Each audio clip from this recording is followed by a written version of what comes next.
EDC, huge topic in the 2A space, tactical space. What are you carrying these days? I carry a Glock 43X MOS Gen 5. So with a red dot sight, it's a Holosun.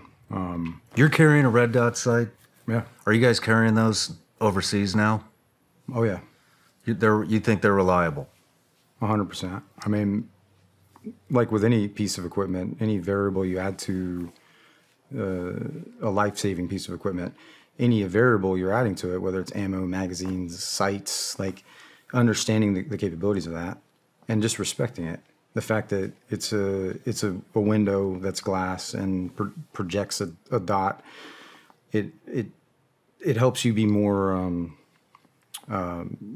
like from a processing perspective, like you can pick up on that quicker in any lighting conditions. Yeah. Than a front sight, rear sight target. Like presentation, you have a dot target. Mm-hmm. Bang, right? So to me, like I've used it in combat, I've used it in passive under night vision, or and I've trained with it so much that it's its own sight. Like even if the dot's off, you can use that to frame a target in the window. Yeah. So a human-sized target, if you know elevation, right? I'm going to hold center, but like the gaps between, the left and right, the windage. Mm-hmm. Like if I understand at whatever distances it's presenting an image, like, well, it's even left and right. So if it's off, I can comfortably take that shot, even if the dot's off or broken.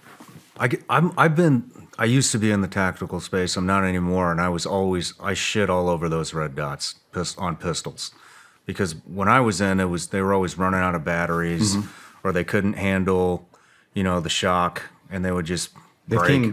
They've come a long way. Yeah. So like when I first got to the unit, we trained on iron sights the whole time in our training course, but when I got to squadron, it was like there was a couple sights floating around, and not everybody was using them, but I got my hands on a doctor sight, mm-hmm. and the glass on that thing was really good.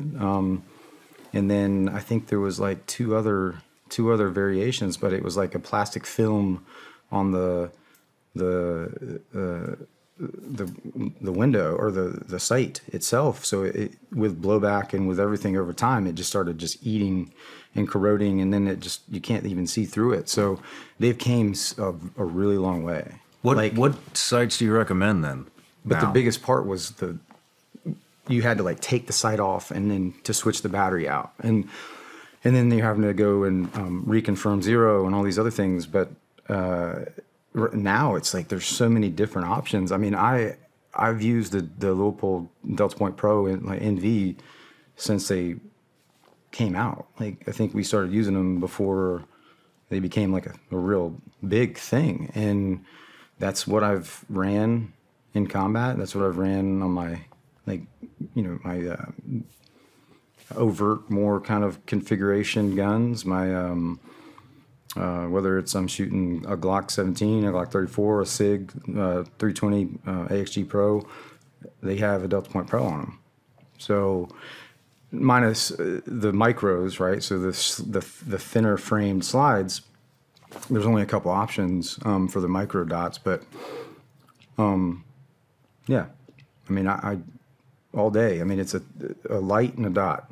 Yeah. So so the TLR7 sub that's on that, the ability to, that's your light laser. Yeah. Well, and you're running that on a Glock 43. It's just a light, I think. Yeah, that one's just a light. The TLR6, either way, that one actually with the Gen 5, you can attach to the rail that's on the bottom of the frame for the newer ones. The older, like Gen 4, like Glock 43X or 48, which is the slim 19. Yeah. Like I use those as well, but you have to use the trigger bar guard light laser combo, which is crack head plates at 10 yards with that thing with a laser. But for a compact pistol like sub, like that hands down. Because I've messed around with the Glock 26, the double stack stuff, and for years. But I mean, these hands, dude, like and then you're adding extra extensions on magazines. You're creating more variables. You're introducing more variables into it that are like, that's why I really like the 10+1 that you get from the 43X, slim stack. And they have other mags that you can get more rounds in. And then, to be honest, like in an everyday carry situation, like 10+1 plus an extra mag that with Tenacor, I love their everyday carry product. Their holsters and their zero belt and is awesome. Like, and they're a great company. But the most comfortable I've ever, like, holster sitting or running around. It's where it needs to be when it needs to be there. Yeah. And that's the biggest thing I'd say for anyone that is, choosing to carry or the right to bear arms and to protect what they care about themselves and what they care about. Like, for one, it's not a game. This is all like the consequences of not paying it and giving it the appropriate amount of like respect. It's about respect, not necessarily fear. Like, people fear firearms, people fear this or that, and it's just respecting it for what it's capable of, but it's not capable of that without you. Why do you choose a 9mm? I think costs, like weight. It's a balance between.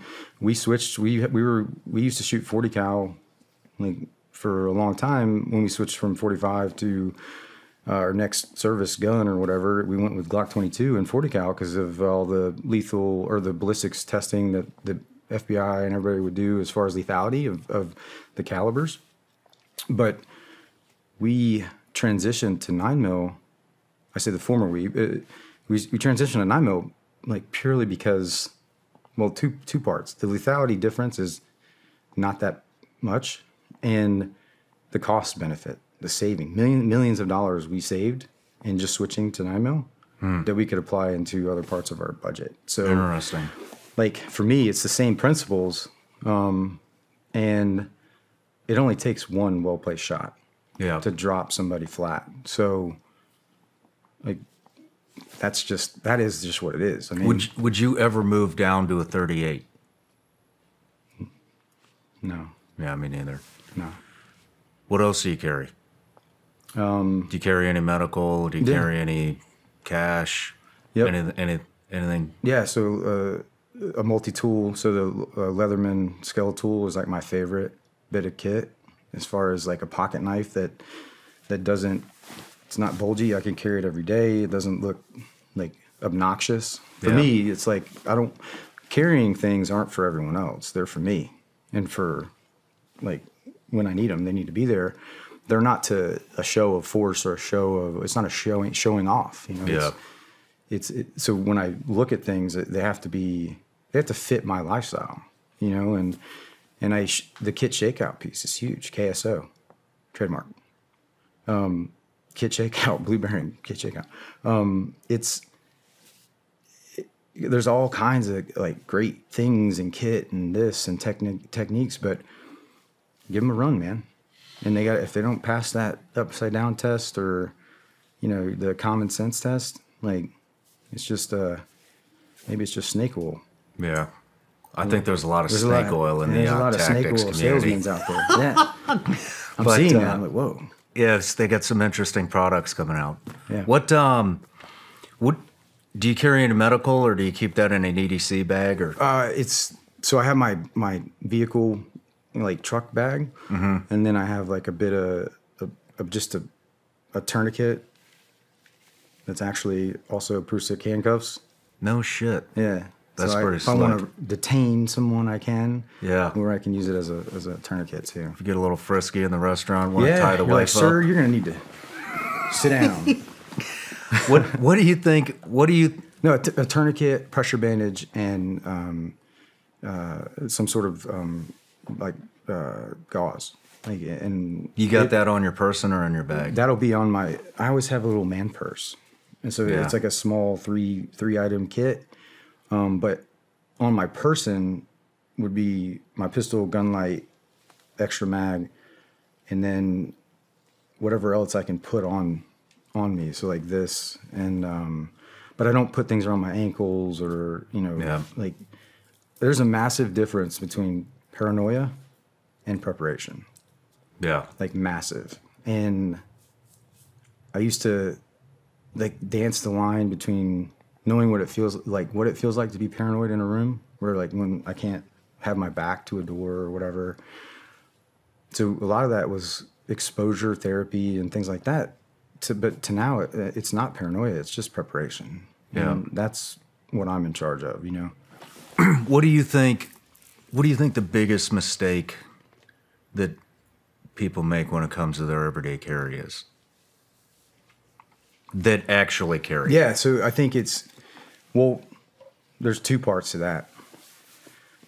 I think they need to have a lot of people, everyone that carries a gun needs to have a conversation with themselves and their higher power on like why they're carrying it. Like truly why. And if the answer isn't like if you haven't had that conversation with yourself about like, if I take someone else's life with this, like, am I going to be okay with that? Because you can just say I use it to protect what I care about. But if you think that you're just going to wing or injure someone that's trying to kill you, yeah, like, and then talk them down off the edge and de-escalate, like, you got another thing coming, man. And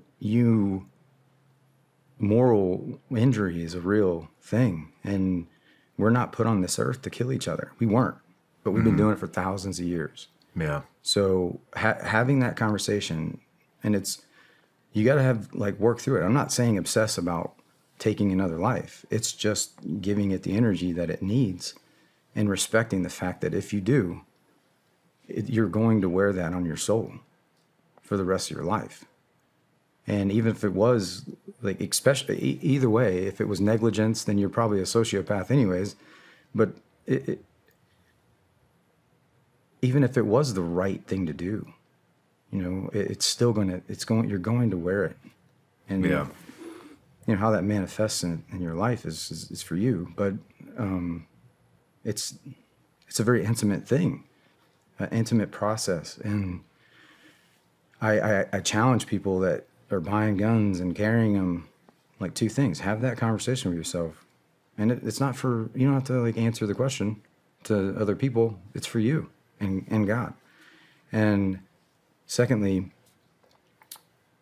like, have rehearsed dry firing through like the different considerations with the configurations, like draws, like all the different clothing.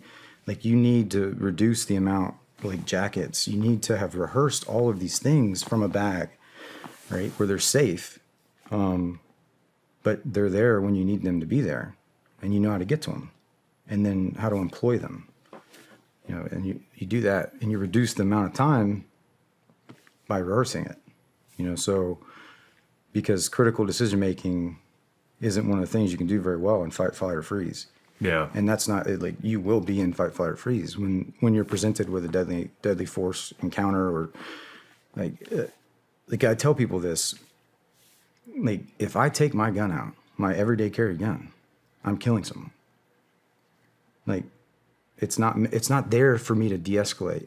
I'll have worked through all the different things and gotten out of that scenario well before I have made the decision to pull it out. But that's for me. Like, I know that what a true risk to life is, and how to mitigate those, and how to like navigate and deflect and get the heck out of there. yeah, A lot of what's all about awareness, like being where your feet are and bringing yourself. It's floating off and thinking about things, daydreaming. That's normal, but. And then hypervigilance is also like not normal, to be always like on guard, and I know what that feels like too. yeah, It's a balance between preparation and paranoia, right? And you just need to know that, like, train is everywhere. You don't have to pay somebody thousands of dollars to say the things I'm saying. They're for you to do them. Like, you're buying this kit, this holster, this belt, this bag. You're a tire. like the different types of dress, you know, like work through all the little nuances of where, you know, where things can get like hung up, because when they do, or when it happens, Murphy's always out there. Yeah. You know, so you just want to have done it enough to where you can just work through it. What do you tell people who are beginners? They're beginners. Do you train beginners? Mm-hmm. What do you tell people that are beginners? A lot of beginners, a lot of women especially, they don't like carrying one in the pipe. Yeah. What do you tell them? Well, I tell you that that's a dead man's gun. Yeah. Just flat out. Like, I consider myself pretty fast when it comes to, you know, pistol and firearms, you know, handling and stuff, but I'm never going to be faster than terminal velocity and like terminal ballistics, not velocity. And like, for me to be able to think that I can draw it, rack the slide, and then shoot you the amount of time that's presented to me, and you can't predict this, but for me, I know there's not much time. Once that I've made the decision to use lethal force, there isn't much time. Like, it's just not. So I want it to just be there. And the Glocks and the pistols I use are like, they're safe. They're not going to shoot themselves. Like, you have to protect the trigger. As long as the trigger is protected that you're drawing from, and that's a clear draw, then it is a safe gun. Yeah. Until you squeeze that trigger, and you can't get that round back. So know once you know what's in front of, at, and beyond your target, and account for every shot you take. This is a good conversation to have right now at this point in time. I want to continue this over on my Patreon, but let's get into what do you think the best home defense weapon setup is?